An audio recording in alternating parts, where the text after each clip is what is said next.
In the name of the loving Trinity, Amen.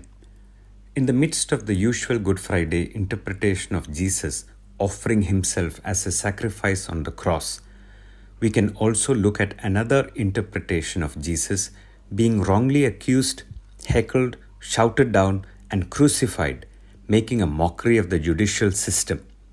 It was a vigilante group taking control of even Pontius Pilate by threatening him of dire consequences. It reminds us of mob and vigilante violence against particular communities. In such cases, the government and judiciary become mute spectators.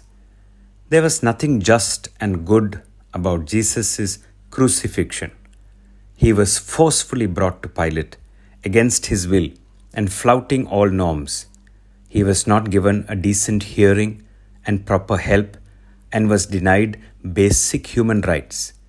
It reminds us that whatever good we do, when we raise our voice against injustice and against the powerful, we will be trapped and done away with. Jesus was humiliated in public and was paraded half naked.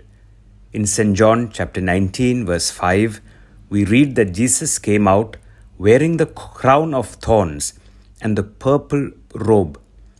There was violence written all over the narrative. Jesus' body and spirit were being crushed by the constant physical abuse and humiliation meted out to him. In verse 6, the chief priests shout, "Crucify him."